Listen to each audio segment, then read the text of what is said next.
नमस्कार दोस्तों। क्या 2024 में बीजेपी की सरकार रहेगी या जाएगी? और इस बार जो संसद में हुआ, जिस तरह से संसद का उद्घाटन किया गया, इससे देश को क्या मैसेज गया? जैसा कि तस्वीरें सामने आई, उसमें साफ दिख रहा है कि वहां पर किसी तरह से कोई भी लोकतांत्रिक कार्यक्रम नहीं चल रहा था।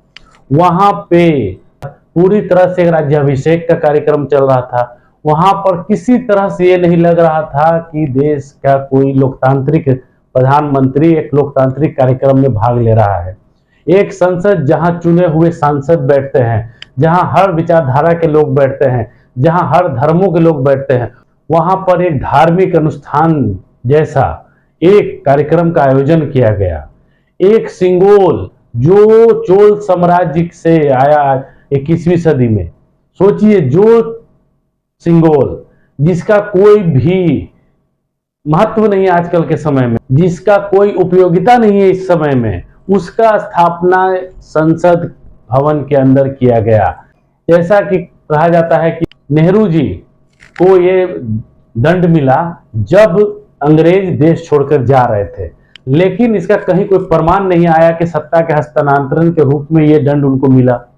जैसा कि उस समय के इतिहासकार हैं, उनके अनुसार ये कहा गया, ये जो सिंगोल था, जब आजादी मिली तो एक ब्राह्मणों का समूह, देश के जो उस समय के प्रधानमंत्री थे पंडित जवाहरलाल नेहरू, उनको उपहार स्वरूप एक सिंबॉलिक, जिस समय जो चोल साम्राज्य में एक प्रथा होती थी सत्ता मिलने के बाद, वो प्रथा को एज ए सिंबॉलिक एक उपहार स्वरूप नेहरू जी को प्रदान किया गया। लेकिन यह तो सरकार है बीजेपी की, इनको तो पूरी तरह से ब्राह्मणवादी मानसिकता जगानी है, लोगों के अंदर धार्मिक उन्माद फैलाना है, एक धर्म विशेष के प्रति लोगों को भड़काना है। उस मद्देनजर इस कार्यक्रम का पूरा संचालन किया गया। और जो आगामी लोकसभा के 2024 के चुनाव हैं, उसको टारगेट करते हुए इन सब कार्यक्रमों का विस्तृत आयोजन किया गया। इस कार्यक्रम के लिए खास दिन चुना गया, एक खास तरह की व्यवस्था की गई। यहाँ पर पूरी तरह से लोकतंत्र के खात्मे की पूरी कोशिश की गई। लेकिन समय बहुत बलवान होता है, बहुत सारे बड़े बड़े तानाशाह आए, राजा आए, बहुत सारे शासक आए, किसी का दौर नहीं रहा, और यकीन मानिए इनका भी नहीं रहेगा। अब जब कि इनके 9 साल हो चुके हैं और ये 10वें साल में जा रहे हैं, अगले साल चुनाव है, जो भी मुद्दे जनता के बीच में लेके गए, और मुझे ये नहीं लगता कि जनता भूल रही है कि लोकतंत्र, मुझे लग रहा है कि सरकार भूल गई है कि लोकतंत्र है। लोकतंत्र जनता का शासन होता है। इनको अगले चुनाव में फिर जनता के पास जाना है, जनता को बताना है। जनता ने इनको वोट दिया था विकास के लिए, रोजगार के लिए, शिक्षा के लिए, स्वास्थ्य के लिए, देश के विकास के लिए।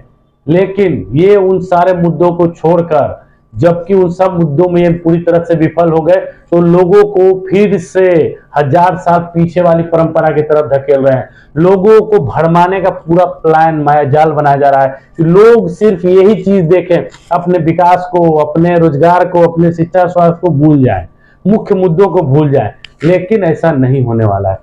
2019 की जब बात की जाए तो 2019 पर लोगों का पेट भरा हुआ था, किसी के पेट पे लात नहीं पड़ा था। 2019 के बाद देश की स्थितियां खराब हुई। 2019 के बाद सरकारी कंपनियों को बेचा गया। 2019 के बाद सारी कंपनियां अडानी और अंबानी को दी गई। तो ये जो 2024 आने वाला है, इसकी परिस्थिति पूरी तरह से भिन्न है, पूरी तरह से अलग है।